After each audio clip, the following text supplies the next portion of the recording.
በስመ አብ ወወልድ ወመንፈስ ቅዱስ አሐዱ አምላክ አሜን። የልዑል እግዚአብሔር ቤተሰቦች የእመቤታችን ወዳጆች እንደምን አመሻችሁ።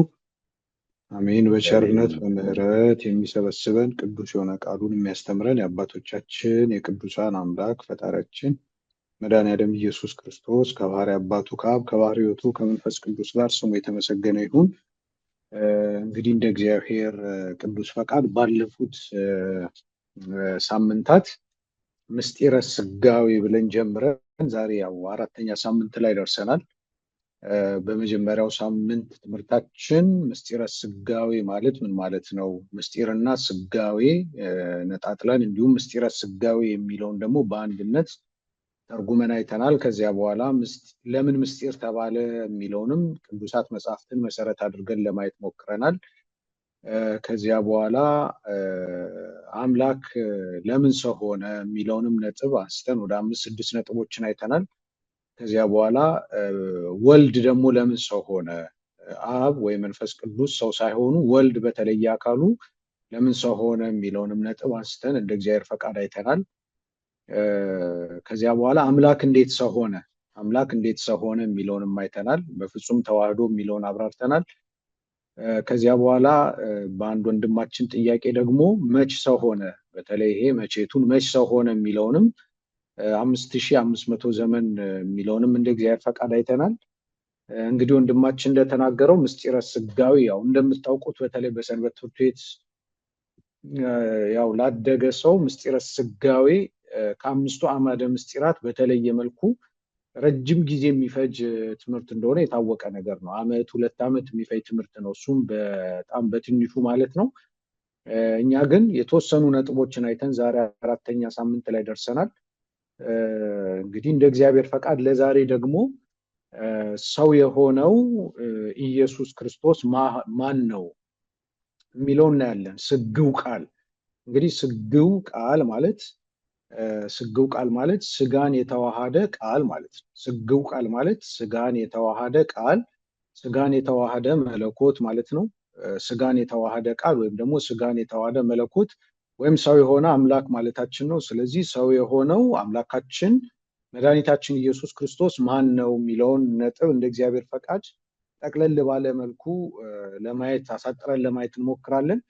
እንግዲህ ጌታችን ኢየሱስ ክርስቶስ ማን ነው የሚለውን ጥያቄ ስናነሳ በእውነት ማን ነው የሚለው ጥያቄ ብዙ ጊዜ ሲነሳ እናያለን። እንግዲህ ጌታችን ሰው ከሆነበት ጊዜ አንስቶ እስከ ዓለም ፍጻሜ ዓለም የሚጠይቀው ጥያቄ ቢኖር ኢየሱስ ክርስቶስ ማን ነው የሚለውን ጥያቄ ነው። ሰው በሆነበት ጊዜ ሰው ሆኖ ስጋን ተዋህዶ በዚህ ምድር በሚመላለስበትም ወቅት እንደምናውቀው በማቴዎስ ወንጌል በምዕራፍ 16 ከቁጥር 13 ጀምሮ ተጽፎ እንደምናገኘው ማቴዎስ ምዕራፍ 16 ከቁጥር 13 ጀምሮ ተጽፎ እንደምናገኘው ለኛ ለትምህርታችንም ስግው ቃል መድኃኒተ ዓለም ኢየሱስ ክርስቶስ ማን ነው ለሚለው ጥያቄም ማንነቱን ለመመለስ መነሻ የሚሆነን የመጽሐፍ ቅዱስ ክፍል ነው። ማቴዎስ ምዕራፍ 16 ከቁጥር 13 ጀምሮ ያለው ማለት ነው። ሰዎች የሰውን ልጅ ማን እንደሆነ ይሉታል ብሎ ራሱ መድኃኒታችን ኢየሱስ ክርስቶስ ጠይቋል ማለት ነው። በፊልጶስ ቂሳሪያ የፊልጶስ ግዛት በምትሆነው በቂሳሪያ ምድር በደረሰ ጊዜ ደቀ መዛሙርቱን ሰዎች የሰውን ልጅ ማን እንደሆነ ይሉታል ብሎ መድኃኒታችን ኢየሱስ ክርስቶስ ጠይቋል ማለት ነው። ስለዚህ ለምንድን ነው መድኃኒታችን ኢየሱስ ክርስቶስ ሰዎች የሰውን ልጅ ማን እንደሆነ ይሉታል ብሎ ለምን ጠየቀ? ሰው ምን ይለው እንደነበረ አያውቅም ወይ የሚል ጥያቄ ቢነሳ ያውቅ ነበር። መድኃኒታችን ኢየሱስ ክርስቶስ እነማን ምን እንደሚሉት በእውነት ያውቅ ነበር። ይህንን ለማንሳት ለምሳሌ በዮሐንስ ወንጌል ምዕራፍ 2 ቁጥር 23 ላይ ስታነቡ ዮሐንስ ምዕራፍ 2 ቁጥር 23 ላይ ስታነቡ መድኃኒታችን ኢየሱስ ክርስቶስ በሚያስተምርበት ወራት ብዙ ሰዎች ወደ እርሱ ቀረቡ፣ ብዙ ሰዎችም በእርሱ አመኑ ይለንና ወንጌላዊ ቅዱስ ዮሐንስ ምን ይለናል? እርሱ ግን ይላል አይተማመንባቸውም ነበር ይልና ምክንያቱም ሲነግረን ምን ይላል? እርሱ በእያንዳንዱ ልብ ያለውን ያውቅ ነበርና ይላል። ተመልከቱ፣ እያንዳንዱ ሰው ስለ እርሱ ምን ያምን እንደነበረ ጌታችን ያውቅ ነበር። ይህንን ወንጌላዊ ቅዱስ ዮሐንስ ሲገልጥልን ምንድነው ያለው? እርሱ በእያንዳንዱ ልብ ያለውን ነገር ያውቅ ነበርና፣ እያንዳንዱ ሰው ምን ያስብ እንደነበረ ስለ እርሱ ምን ይናገር እንደነበረ ያውቅ ነበርና፣ ስለዚህ ማንም ስለርሱ ማንም እንዲነግረው አያስፈልገውም ነበር ተብሎ ተጽፏል በወንጌላችን ማለት ነው። ስለዚህ ተመልከቱ መድኃኒታችን ኢየሱስ ክርስቶስ ማእምረ ህቡአት ይባላል። ማእምረ ህቡአት ማለት የተሰወረውን ነገር ሁሉ የሚያውቅ ማለት ነው። ስለዚህ ማእምረ ህቡአት ከሆነ የተሰወረውን ነገር ሁሉ የሚያውቅ ከሆነ ወይም ደግሞ ኦምኒሲንት እንደሚባለው ሁሉን የሚያውቅ አምላክ ከሆነ መድኃኒታ እንግዲህ ወንጌላዊ ቅዱስ ዮሐንስ እኮ መሰከረልን። እርሱ በእያንዳንዱ ልቡና ያለውን ያውቅ ነበረ፣ ስለሱ ሰዎች ምን ያምኑ እንደነበረ ያውቁ ነበረ ብሎ ከነገረን ለምንድን ነው ታዲያ ሰዎች የሰው ልጅ ማን እንደሆነ ይሉታል ብሎ የጠየቀው ብሎ መጠየቅ ያስፈልጋል። ተመልከቱ የመጀመሪያው ይሄንን መያዝ ነው። ሁለተኛው ደግሞ በዮሐንስ ወንጌል ላይ የምታስታውሱ ከሆነ መድኃኒታችን ኢየሱስ ክርስቶስ ሞትን ድል አድርጎ ከተነሳ በኋላ በተለይ ለቅዱስ ጴጥሮስ ምን ብሎት ነበረ? የዮሐንስ ወንጌል ምዕራፍ 21 ከቁጥር 15 ጀምሮ ስታነቡ የዮና ልጅ ስምዖን ሆይ ከነዚህ ይልቅ ትወደኛለህን አለው ይላል። አዎን ጌታ ሆይ እንደወደ አንተ ታውቃለህ። ተመልከቱ እንግዲህ መውደድ አለመውደድ በምን ይታወቃል? አንድ ሰው እኛን እንደሚወደን በተግባር አሳይቶ ልቡናው ግን ሌላ ሊሆን ይችላል፣ ሐሳቡ ውስጡ ሌላ ሊሆን ይችላል። ስለዚህ ቅዱስ ጴጥሮስ ምን አለ? ጌታ ሆይ እንደወደ አንተ ታውቃለህ። የሚደንቀው ነገር ቅዱስ ጴጥሮስ ከዛ በፊት በልምድ ስላወቀና ስለተማረ እንዲህ ብሎ አልተናገረም። ስለዚህ ምንድነው ያለው? እንደወደ አንተ ታውቃለህ አለው ይላል። ግልገሎቼን አሰማራ ብሎ መለሰለት። ሁለተኛ ምን አለው? የዮና ልጅ ስምዖን ሆይ ትወደኛለህን አለው ይላል። ጌታችን ይህን ጥያቄ በጠየቀው ጊዜ ቅዱስ ጴጥሮስ ምን አለው? ጌታ ሆይ እንደወደ አንተ ታውቃለህ አለው። ሁለተኛ ጠቦቶቼን ጠብቅ ብሎ ኃላፊነት ሰጠው። ሶስተኛ ጊዜ የዮና ልጅ ስምዖን ሆይ ትወደኛለህን አለው። ሶስተኛ ትወደኛለህን ስላለው አዘነና ጌታ ሆይ አንተ ሁሉን ታውቃለህ። ተመልከቱ እንግዲህ መንፈስ ቅዱስ ሲያናግር እንዲህ ነው፣ አንተ ሁሉን ታውቃለህ፣ እንደወደ አንተ ታውቃለህ አለው። እዚህ ጋር ሁለት መሰረታዊ ጉዳዮች አሉ። የመጀመሪያው ጌታችን መድኃኒታችን ኢየሱስ ክርስቶስ ሁሉን የሚያውቅ አምላክ፣ አንተ ሁሉን ታውቃለህ እንደወድህም አንተ ታውቃለህ አለ። ስለዚህ አሁን ያው ተመልከቱ ወንጌላዊው ቅዱስ ዮሐንስ ከመሰከረው በመንፈስ ቅዱስ ተቃኝቶ ሐዋርያው ቅዱስ ጴጥሮስ ከተናገረው ምንድነው የምንረዳው? አምላካችን መድኃኒታችን ኢየሱስ ክርስቶስ ሁሉን የሚያውቅ አምላክ ነው። እያንዳንዱ ሰው በልቡናው ምን እንደሚያስብ የሚያውቅ አምላክ ነው። የሚያውቅ አምላክ ከሆነ ታዲያ ሰዎች የሰው ልጅ ማን እንደሆነ ይሉታል ብሎ ለምን ጠየቀ የሚል ጥያቄ ቢነሳ ስለ ሁለት ነገር ነው። የመጀመሪያው ቅድመ ተዋህዶ ማለት ሰው ከመሆኑ በፊት ማለት ነው። ቅድመ ተዋህዶ ማለት ሰው ከመሆኑ በፊት አምላክ ሰው ከመሆኑ በፊት እንግዲህ እንደምታውቁት ስጋ ወይም ትስብእት የምንለው ፍጡር ነበር፣ የሚያመልክ ነበር አይደለም። ቃል ደግሞ የሚመለክ ነው፣ ፈጣሪ ነው፣ የታወቀ ነገር ነው። ስለዚህ ቅድመ ተዋህዶ ማለት ሰው ከመሆኑ በፊት ማለት ቅድመ ተዋህዶ መድኃኒታችን ኢየሱስ ክርስቶስ ያ የተዋሃደው ስጋ አላዋቂ እንደነበረ ለማስረዳት ነው። ቅድመ ተዋህዶ ማለት ሰው ከመሆኑ በፊት ያ አምላካችን ኢየሱስ ክርስቶስ የተዋሃደው ስጋ አላዋቂ እንደነበረ ለማስረዳት ነው። ተመልከቱ ለማስረዳት ሰዎች የሰው ልጅ ማን እንደሆነ ይሉታል ብሎ ጠየቀ ነው። ስለዚህ ቅድመ ተዋህዶ አላዋቂ የነበረ ስጋን እንደተዋሃደ ለማጠየቅ ነው። ይህንን በምሳሌ ለማስረዳት ለምሳሌ ተመልከቱ። አሁን አምላካችን ኢየሱስ ክርስቶስ ሰዎች የሰው ልጅ ማን እንደሆነ ይሉታል ብሎ በመጠየቁ ብቻ ሰዎች ስለርሱ ምን ይሉ እንደነበረ አያውቅም ነበር ማለት ነው አያሰኝም። ለምንድነው ማያሰኘው? አሁን ወንጌላውያኑ የመሰከሩትን እንዳነበብነው እሱ ሁሉን የሚያውቅ አምላክ ነው ክርስቶስ።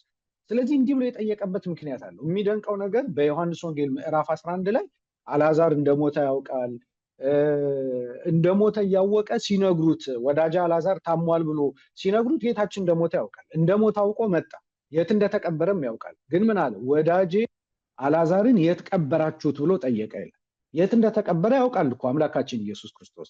ለምንድነው ታዲያ እንዲህ የጠየቀው ስንል እንዳልኳችሁ ቅድመ ተዋህዶ ሰው ከመሆኑ በፊት አምላክ ሰው አምላክ ከመሆኑ በፊት ወይም ደግሞ ቃል ስጋ ከመሆኑ በፊት ያ ስጋ ያ ትስብእት ያ ሰውነት አላዋቂ እንደነበር ለማስረዳት ይሄን እናስረዳ። ለምሳሌ በዘፍጥረት ምዕራፍ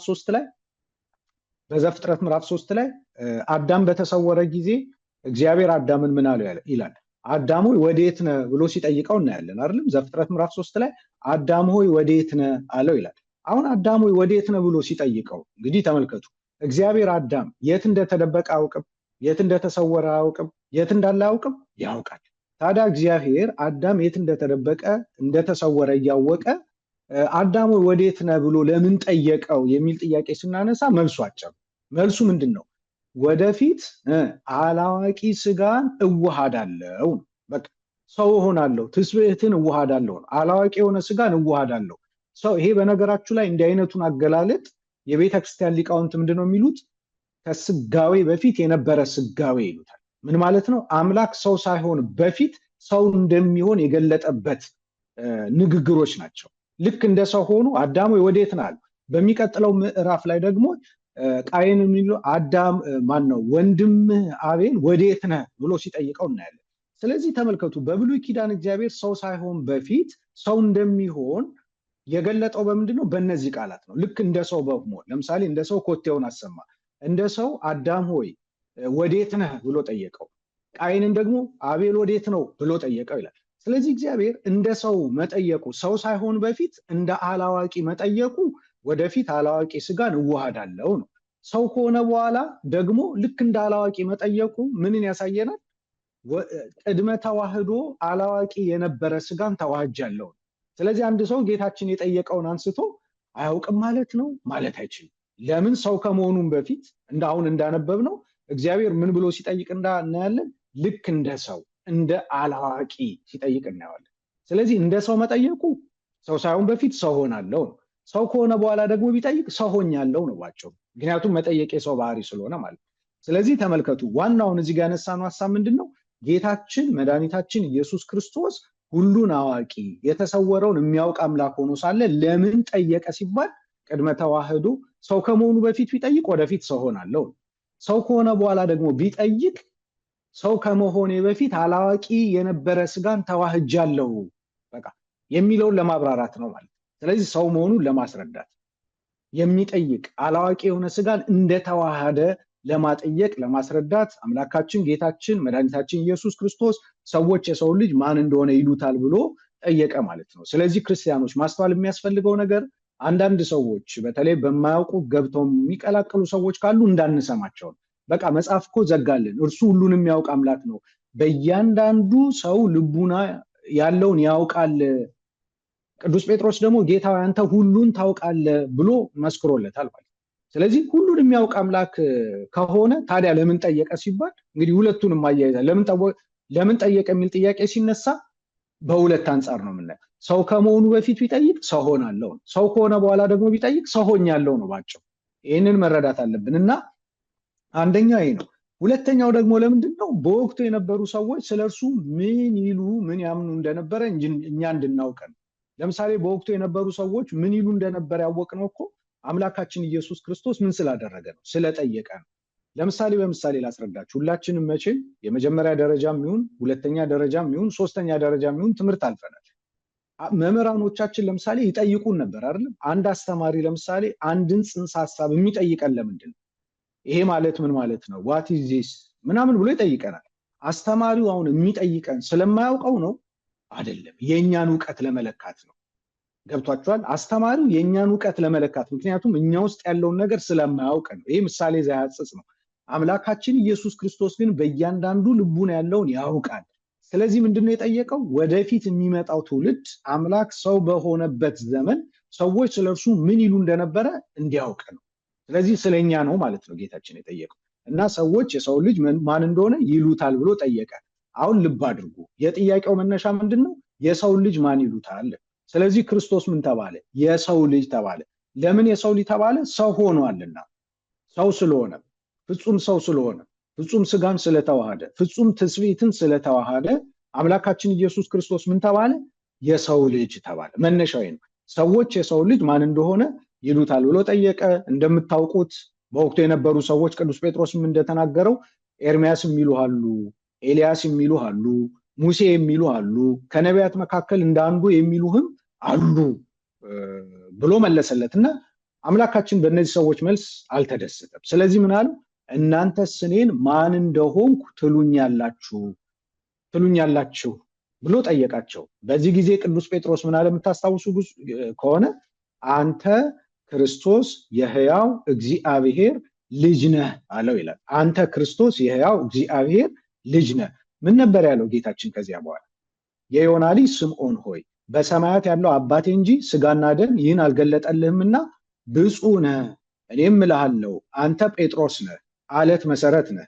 በዚህች አለት መሰረት ላይ ቤተክርስቲያኔን እሰራታለሁ ማለት በአንተ እምነት ላይ ቤተክርስቲያኔን እሰራታለሁ፣ እመሰርታታለሁ፣ የገሃነም ደጆችም አይችሏትም። የመንግስተ ሰማያት ቁልፍ እሰጥሃለሁ። በምድር የምታስረው በሰማይ የታሰረ ይሆናል፣ በምድር የምትፈታውን በሰማይ የተፈታ ይሆናል ብሎ ስልጣነ ክህነትን ሰጠው ማለት ነው። ስለዚህ አሁን ዋኛ የምንፈልገው ምን መሰላችሁ? የመጀመሪያው ሃይማኖትን እግዚአብሔር መንፈስ ቅዱስ ካልገለጠልን በስተቀረ የኢየሱስ ክርስቶስ ማንነትን እግዚአብሔር መንፈስ ቅዱስ ካልገለጠልን በስተቀረ አብ ካልገለጠልን በስተቀረ እኛ መረዳት አንችልም።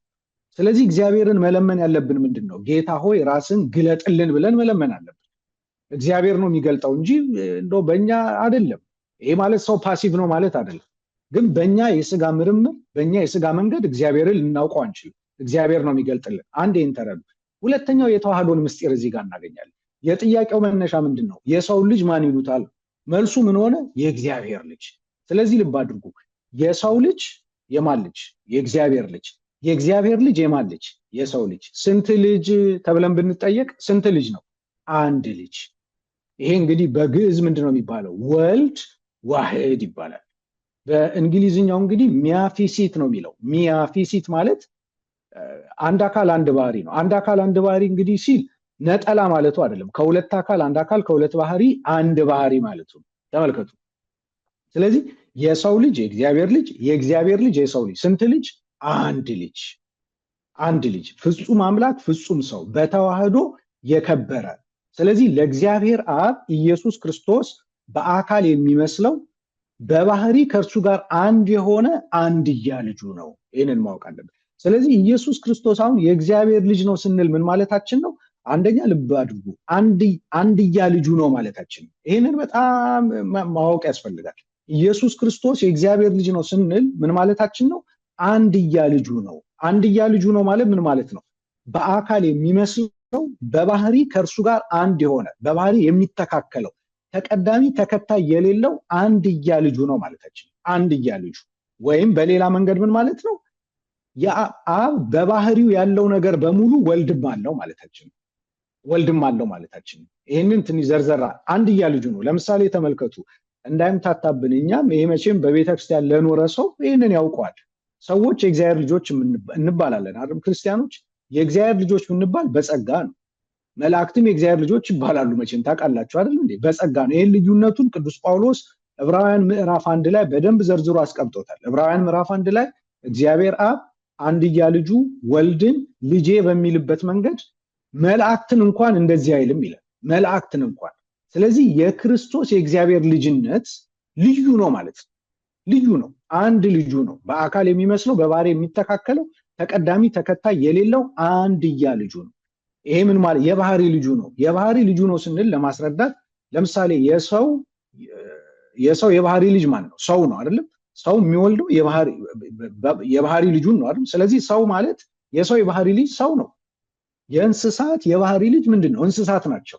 ምን ማለት ነው? እንስሳ የሚወልደው እንስሳን ነው። ሰው የሚወልደው ሰውን ነው። ስለዚህ ሰው የባህሪ ልጁ ሰው ነው። እንስሳ የባህሪ ልጁ እንስሳ ነው። ልክ እንዲሁ እግዚአብሔር ወልድ ደግሞ የእግዚአብሔር አብ የባህሪ ምኑ ነው? ልጁ ነው። አንድያ ልጁ ማለት ይሄ ነው። በአካል የሚመስለው በባህሪ የሚተካከለው ተቀዳሚ ተከታይ የሌለው አንድያ ልጁ ነው። አንድያ ልጁ ነው። ስለዚህ አብ እንደ ወልድ ያለ ሌላ ልጅ የለውም። ይህንን ጥቂት ኃይለ ቃላት ልስጣችሁ እናንተ የምታውቁት። ዮሐንስ ምዕራፍ 1 ቁጥር 18 ዮሐንስ ምዕራፍ 1 ቁጥር 18 እግዚአብሔርን ያየው አንድስ እንኳ የለም፣ በእቅፉ ያለው አንድ ልጁ ግን እርሱ ተረከው የሚል ቃል አለ። እግዚአብሔርን ያየው አንድስ እንኳ የለም፣ በእቅፉ ያለ አንድ ልጁ ግን ምን አደረገው? ተረከው። በእቅፉ ያለ አንድ ልጁ። ተመልከቱ፣ አንድ ልጁ። አሁን አንድ ልጁ የተባለው ማን ነው? ለሁለት ተከፍሎ አይደለም። ሁለት ልደት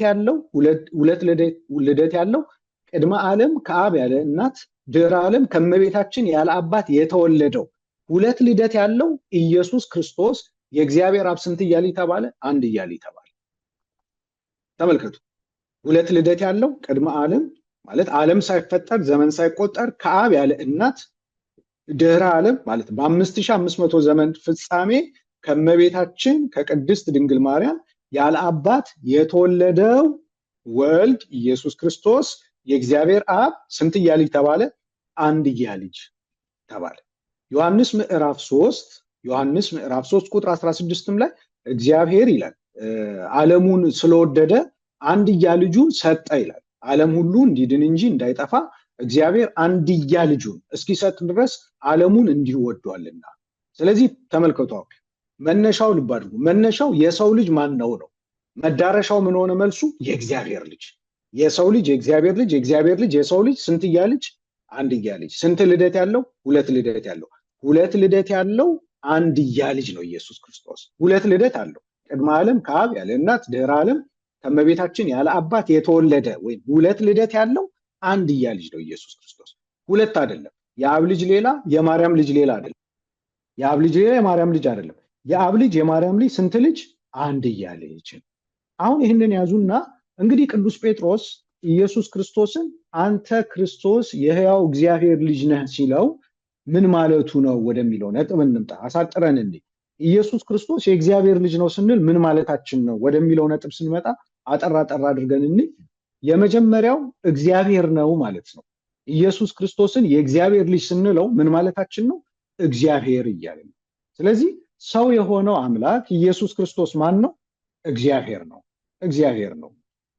ለዚህ አንድ ቃል ልስጣችሁ፣ የፈጠንን እንሂድ። የዮሐንስ ወንጌል ምዕራፍ 5 ቁጥር 17 ላይ የምናገኘው ቃል አለ። ዮሐንስ ምዕራፍ 5 ቁጥር 17 ላይ ያ መጻጉዕን ታውቁታላችሁ መቼም 38 ዓመት ሙሉ በደዌ ዳኛ በአልጋ ቁራኛ ተይዞ በአልጋው ላይ ተኝቶ ይኖር የነበረውን ሰው ታውቃላችሁ። እና ያን ሰው ጌታችን ኢየሱስ ክርስቶስ ልትድን ትወዳለህን አለው። አዎ አለ። እንደው ታሪኩን ለማሳጠር ከዚያ በኋላ አልጋን ተሸክመ ሂድ አለው።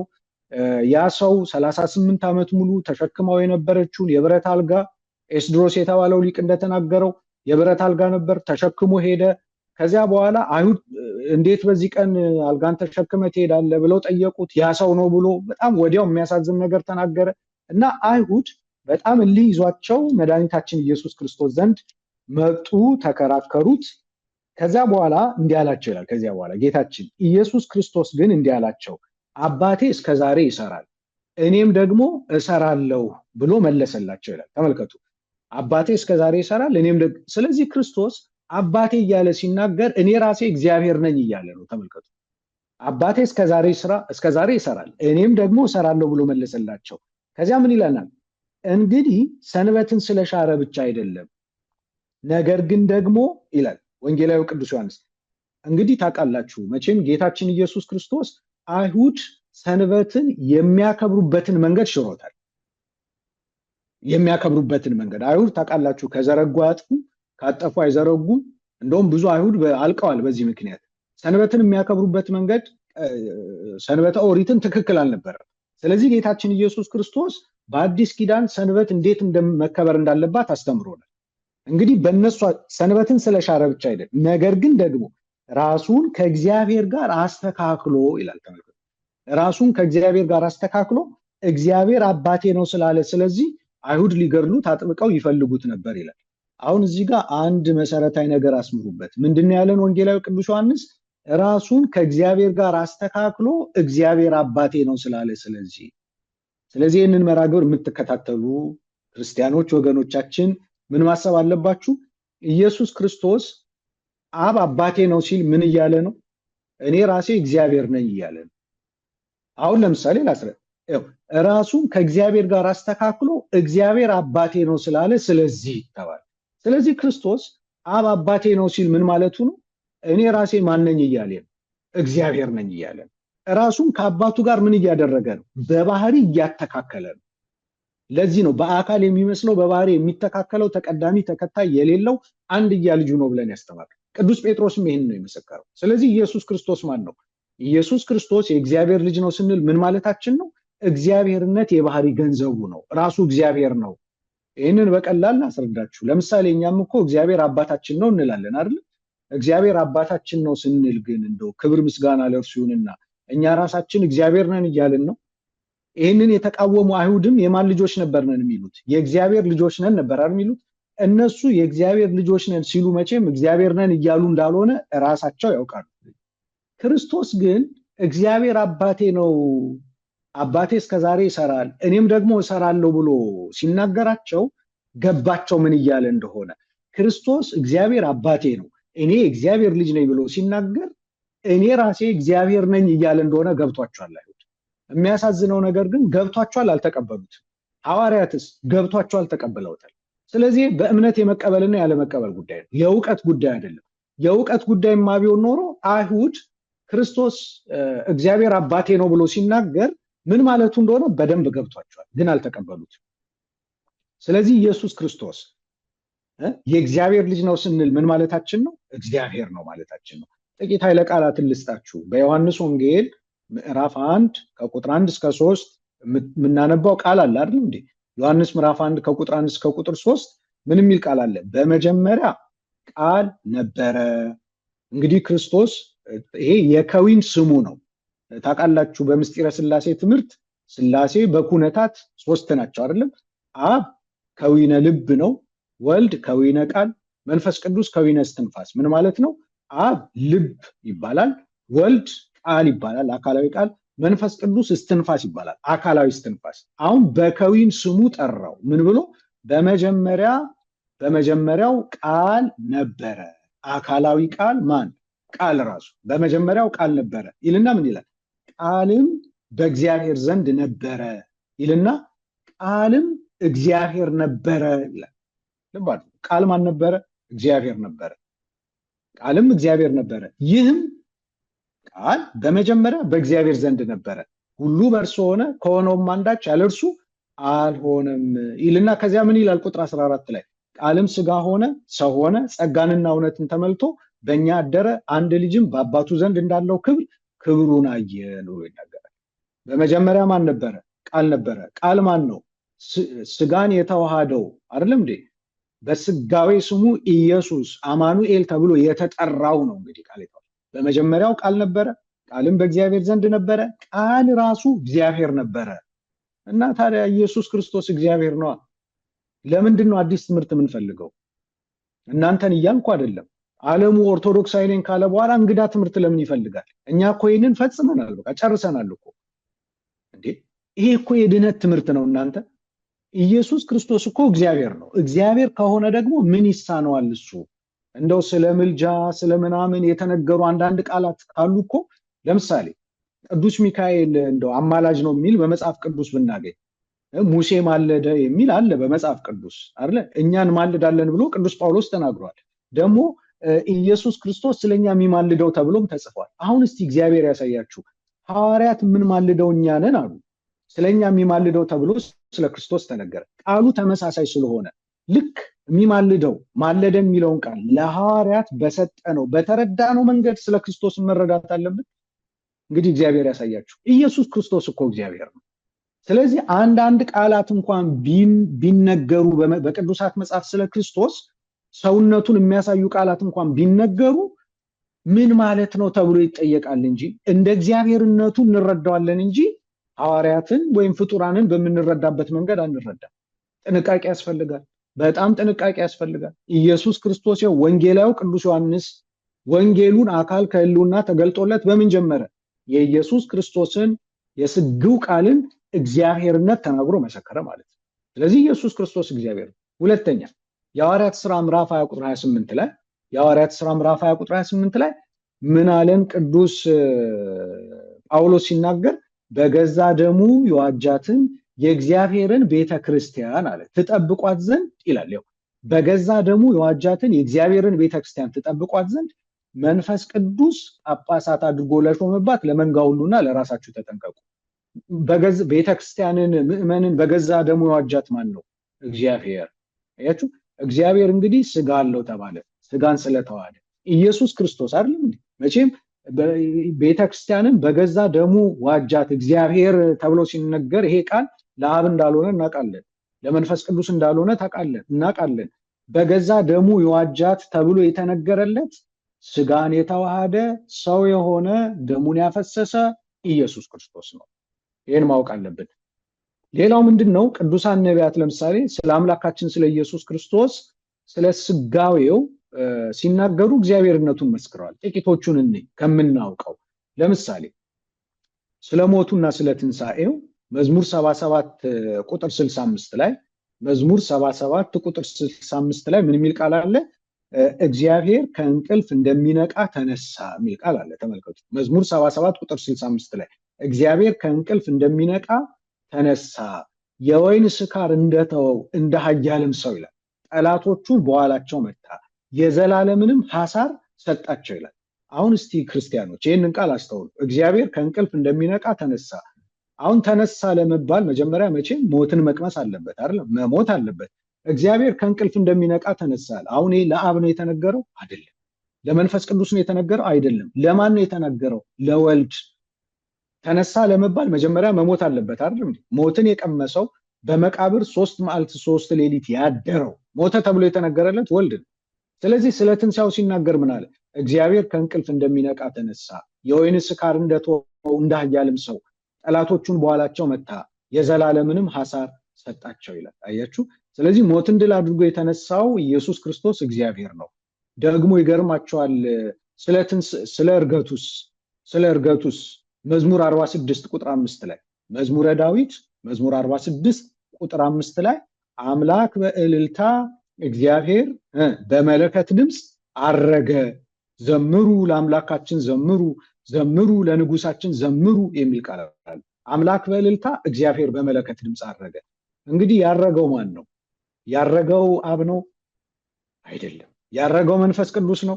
አይደለም። አረገ እንደው ወረደ አይደለም። አረገ ተብሎ የተነገረለት ማን ነው? ወልድ አይደለም። ወልድ ነው።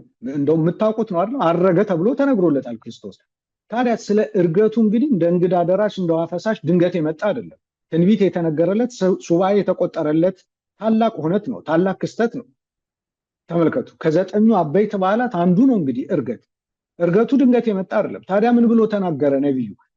አምላክ በእልልታ እግዚአብሔር በመለከት ድምፅ አረገ፣ ዘምሩ ለአምላካችን ዘምሩ፣ ዘምሩ ለንጉሳችን ዘምሩ። ይሄ ቃል የተፈጸመው ታዲያ በማን ነው? በወልድ አይደለም እንዴ? በወልድ ነው። ወልድ እግዚአብሔር ነው። ኢየሱስ ክርስቶስ የእግዚአብሔር ልጅ ነው ስንል እግዚአብሔር ነው ማለታችን። መዝሙር 49 ቁጥር 2 መዝሙር 49 ቁጥር 2 ደግሞ ስለ ምጽአቱ ሲናገር ምን ይላል ነብዩ? መዝሙር 49 ቁጥር 2 ላይ ከክብሩ ውበት ከጽዮን እግዚአብሔር ግልጥ ሆኖ ይመጣል ይላል። ከክብሩ ውበት ከጽዮን እግዚአብሔር ግልጥ ሆኖ ይመጣል። አምላካችን ይመጣል፣ ዝምም አይልም፣ እሳት በፊቱ ይነዳል፣ በፊቱም ብዙ አውሎ አለ ይላል። ይሄ ስለ ምጽአቱ ነው። እንግዲህ የሚመጣው ማን ነው? ኢየሱስ ክርስቶስ ነው አይደለም? በተዋህደው ስጋ የሚገለጠው የተወጉ እጆቹን ጎኖቹን እያሳየ የሚመጣው ማን ነው? ኢየሱስ ክርስቶስ ነው። በአብ ሕሊና የታሰበች ፍርድ የምትገለጠው በማን ነው? በወልድ ቃልነት ነው። ቃል ታውቃላችሁ፣ ወልድ የአብ የመንፈስ ቅዱስ ቃል ነው። ስለዚህ በአብ ልቡና በአብ ልብነት የታሰበችው ፍርድ በወልድ የምትገለጠው ወልድ ሰው ሆኖ የተወጋ ጎኑን የተቸነከረ እጁን እያሳየ በመምጣት። ስለዚህ ምን አለ? ከክብሩ ውበት ከጽዮን እግዚአብሔር ግልጥ ሆኖ ይመጣል። ግልጥ ሆኖ ይመጣል። አምላካችን ይመጣል፣ ዝም አይልም። መጀመሪያ ዝም ብሏል። አናታናቱን ሲመቱት ምን ሲሉት ሲቀልዱበት ዝም ብሏል። አሁን ግን ዝም አይልም። እሳት በፊቱ ይነዳል። አያችሁ? ይሄ ከምን ጋር ይያያዛል? እዛ ራእይ ምዕራፍ 1 ቁጥር 6 ላይ ጌታችን ኢየሱስ ክርስቶስ ይመጣል ይላል። የወጉቱም ሁሉ ዓይንም ሁሉ ያየዋል ይላል። በግልጥ ይመጣል ክርስቶስ። ስለዚህ ይመጣል። አሁን ነብዩ ዳዊት ማን ይመጣል ብሎ ነው የተናገረው? እግዚአብሔር። ስለዚህ የድንግል ማርያም ልጅ ስግው ቃል ስጋን የተዋሃደ ቃል ኢየሱስ ክርስቶስ ምንድነው ማለት ነው? እግዚአብሔር ነው። ሁለት ነገር አንስተን ትምህርቱ እንዳይሰፋብን ራእይ ምዕራፍ 22 ቁጥር 12 ጀምሮ እንደምታውቁት ቁጥር 12 ጀምሮ አምላካችን ጌታችን መድኃኒታችን ኢየሱስ ክርስቶስ ምን የሚል ቃል ተናግሯል? አመፀኛው ወደፊት ያምፅ፣ ርኩሱም ወደፊት ይርከስ፣ ቅዱሱም ወደፊት ይቀደስ፣ ጻድቁም ወደፊት ጽድቅን ያድርግ። እነሆ በቶሎ እመጣለሁ፣ በቶሎ እመጣለሁ፣ ቅድም እግዚአብሔር ይመጣል፣ እነሆ በቶሎ እመጣለሁ፣ ለእያንዳንዱ እንደ ስራው መጠን እከፍል ዘንድ ዋጋዬ ከኔ ጋር አለ። አልፋና ኦሜጋ፣ ፊተኛውና ኋለኛው፣ መጀመሪያውና መጨረሻው እኔ ነኝ ብሎ ክርስቶስ ተናግሯል። በቶሎ እመጣለሁ። ለምን? ለእያንዳንዱ እንደ ስራው መጠን እከፍል ዘንድ። ታዲያ ለእያንዳንዱ እንደ ስራው መጠን ሊከፍል የሚመጣው ማን ነው? ፍጡር ይመስላችኋል ክርስቲያኖች? አይደለም። ፈጣሪያችን ኢየሱስ ክርስቶስ ነው፣ እግዚአብሔር ነው።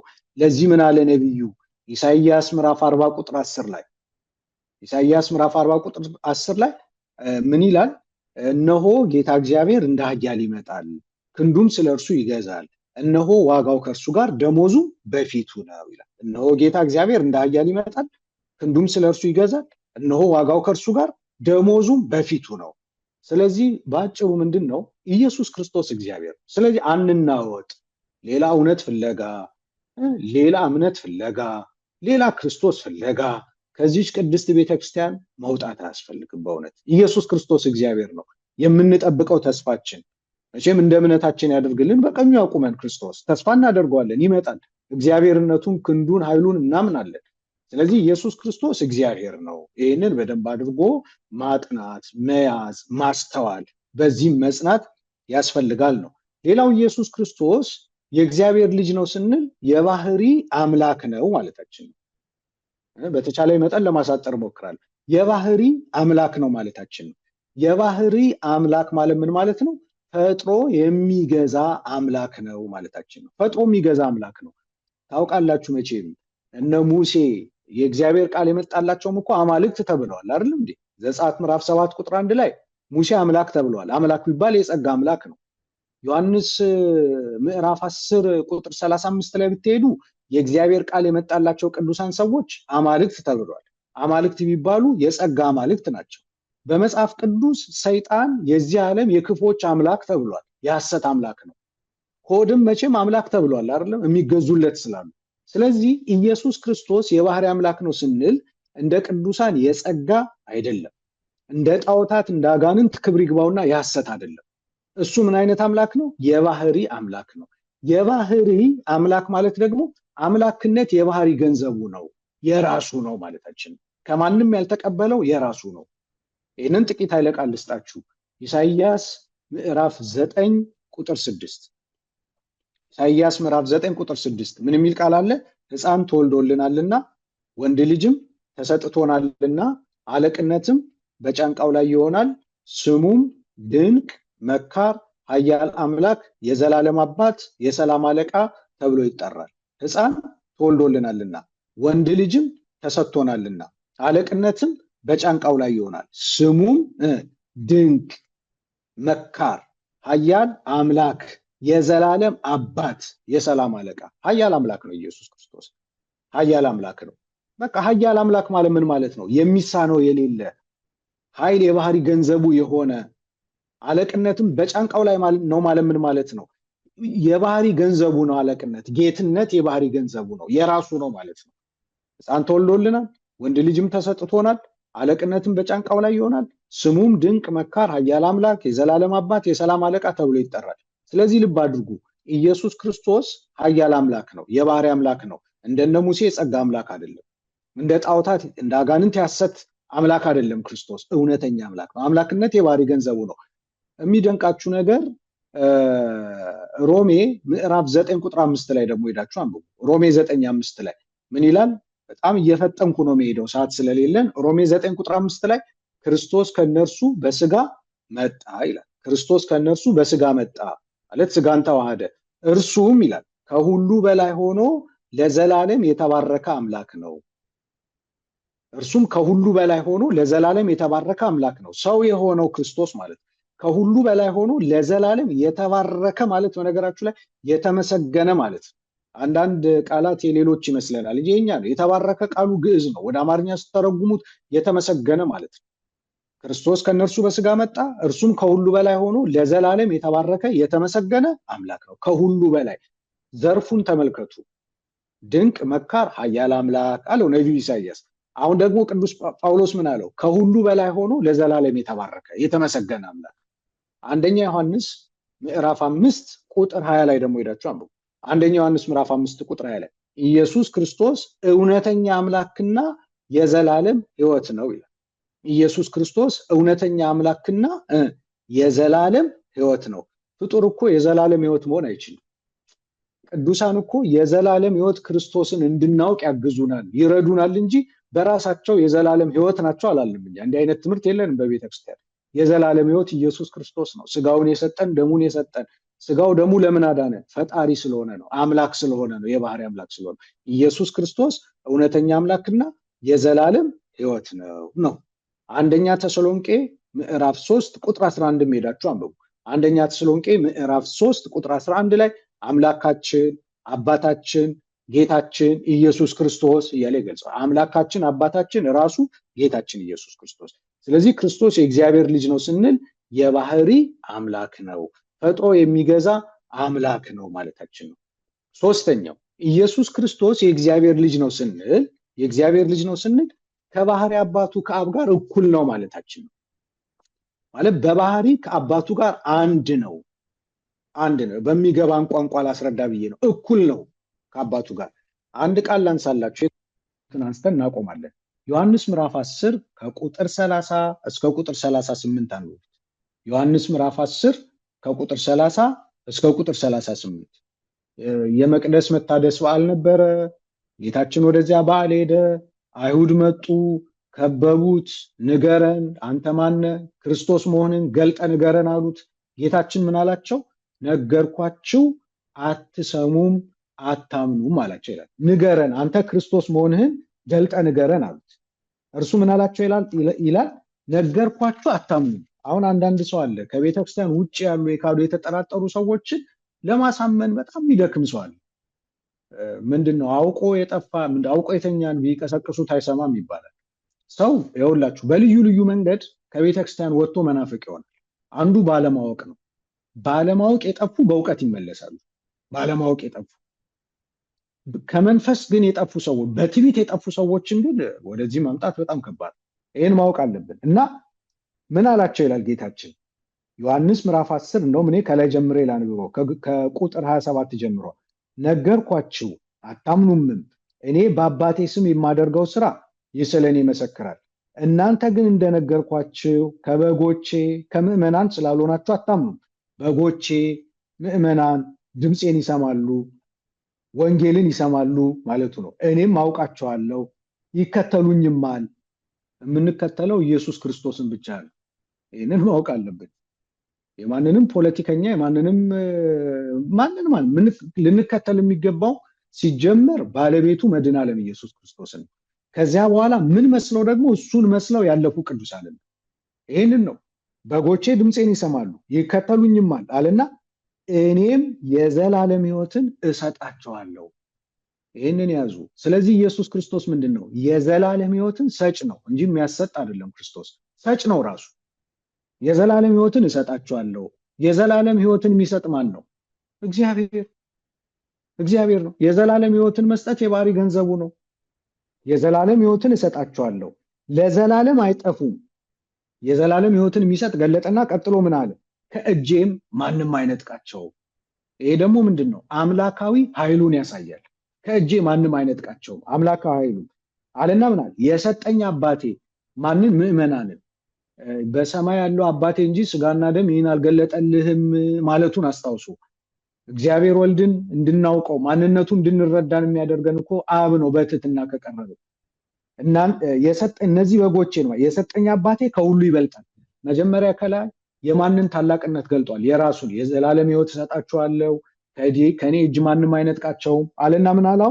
የሰጠኝ አባቴ ከሁሉ ይበልጣል፣ ከአባቴም እጅ ሊነጥቃቸው ማንም አይችልም። ከኔም እጅ ማንም ሊነጥቃቸው አይችልም፣ ከአባቴም እጅ ማንም ሊነጥቃቸው አይችልም አለና እኔና አብ አንድ ነን አለ። ተመልከቱ፣ እኔና አብ አንድ ነን አለ። በምንድነው አንድ የሆኑት? ከላይ ዘርዝሯቸዋል። የዘላለም ሕይወትን በመስጠት አንድ ነን፣ በኃይል አንድ ነን። እሱ ከሁሉ ይበልጣል፣ እኔም ከሁሉ እበልጣለሁ፣ በዚህም አንድ ነን። አይሁድ ምን አደረጉ ነው የሚለው እዚህ ጋር። አሁን ልብ አድርጉ። እዚህ ጋር ክርስቶስ ቀጥታ እኔ አምላክ ነኝ አላለም። ግን እኔና አብ አንድ ነን ሲል ግን ምን ማለቱ ነው? አብ አምላክ ነው፣ እኔም አምላክ ነኝ ማለቱ ነው። ስለዚህ ምን አሉ? አይሁድ ሊወግሩት ደግሞ ድንጋይ አነሱ። ጌታችንም ከአባቴ ብዙ መልካም ስራ አሳየኋቸው፣ ከነርሱ ስለማናቸው ስራ ትወግሩኛላችሁ ብሎ መለሰላቸው። አይሁድም ስለ መልካም ስራ አንወግርም፣ ስለ ስድብ፣ አንተም ሰው ስትሆን ራስህን አምላክ ስለማድረግ ነው እንጂ ብለው መለሱለት። በጣም የሚደንቀው ነገር ጌታችን ስለማንነቱ ያስተምር የነበረውን ትምህርት ብዙ ጊዜ አይሁድ ይገባቸው ነበር። መቀበሉ ላይ ነው እንጂ ችግራቸው አሁንም ገብቷቸዋል። እኔና አብ አንድ ነን ሲል በደንብ ገብቷቸዋል። አምላክ ነኝ እያለ እንደሆነ ገብቷቸዋል። አሁን አንዳንድ ሰዎች አሉ ክርስቶስ ቀጥታ አምላክ ነኝ ያለበት ቦታ አለ ወይ ብለው የሚጠይቁ ይሄው አለ እንዴ። እኔና አብ አንድ ነን ሲል ምን ማለቱ ነው እንዴ? የእግዚአብሔር ልጅ ነኝ ሲል ምን ማለቱ ነው? እግዚአብሔር ነኝ ማለቱ እኮ ነው። የባህሪ አምላክ ነኝ ማለቱ እኮ ነው። አይሁድ ይሄ ገብቷቸው ስለ ስድብ ሰው ስትሆን ራስን አምላክ ስለማድረግ ነው እንጂ አሉት። ጌታችንም በንጽጽር ምን አላቸው? እኔ አማልክት ናችሁ አልኩ ተብሎ በሕጋችሁ የተጻፈ አይደለምን? እነዚያን የእግዚአብሔር ቃል የመጣላቸውን አማልክት ካላቸው እናንተ አብ የቀደሰውን ወደ ዓለምም የላከውን እንዴት ትሳደባለህ ትሉታላችሁ? እኔ የአባቴን ስራ ባላደርግ አትመኑኝ፣ ባደርገው ግን እኔን እንኳን ባታምኑ አለ። እኔን እንኳን ባታምኑ እኔ በአብ እንዳለው አብም በእኔ እንዳለ፣ ይሄ በህልውና አንድ መሆናችንን ማለቱ ነው። እኔ በአብ እንዳለው አብም በእኔ እንዳለ ታውቁና ታስተውሉ ዘንድ ስራውን አይታችሁ እመኑ አላቸው። ስለዚህ ክርስቲያኖች አምላካችን ኢየሱስ ክርስቶስ ከባህሪ አባቱ ከአብ ጋር በስልጣን አንድ ነው። በእርግጥ አንድ ቦታ ላይ አብ ከኔ ይበልጣል ብሎ የተናገረበት አለ። ይህን ታውቁታላችሁ መቼም። ይህን የተናገረበት ምክንያት ሞትን በመቅመሱ ነው። ሞትን በመቅመሱ ደግሞ ስለሰው አብ ሞትን አልቀመሰም፣ መንፈስ ቅዱስ ሞትን አልቀመሰም። የሚደንቃችሁ መላእክት እንኳን ሞትን አልቀመሱም። ስለዚህ ጌታችን ኢየሱስ ክርስቶስ እዚያ ዕብራውያን ምዕራፍ 2 ከቁጥር 9 ጀምሮ እንደተናገረው ሞትን በመቅመሱ ከመላእክት ይልቅ አንሶ ነበር ተብሎ ተጽፎለታል። ሞትን በመቅመሱ ስለኛ ብሎ ኢየሱ ሞትን ደግሞ ቀምሷል። ሞትን ቀመሰ ነው የተባለው። ልክ ቀምሶ እንደ መጥፋት ሞተ፣ ክብር ምስጋና ለእርሱ ይሁንና ሞትን ድል አድርጎ ተነሳ፣ ከባህሪ አባቱ ከአብ ጋር እኩል ሆነ፣ በአባቱ ቀኝ ተቀመጠ፣ በአባቱ ክብር ተቀመጠ ተብሎ ተናግሯል። ስለዚህ ለማጠቃለል ያክል እንዳልኳችሁ ይሄ በጣም ሰፊ ትምህርት ነው፣ እንዲሁ በአጭር የምንጠቀልለው አይደለም። የዛሬውን ግን መሰረታዊ ነገር እንያዝ። ጌታችን ኢየሱስ ክርስቶስ ፍጹም አምላክ ፍጹም ሰው መሆኑን እንረዳ። የባህሪ አምላክ መሆኑን እንወቅ። እግዚአብሔር መሆኑን እንወቅ። ሁሉ በእርሱ የሆነ ፈጣሪ መሆኑን እንረዳ። ይብቃን። የእግዚአብሔር ቸርነት የእመቤታችን አማላጅነት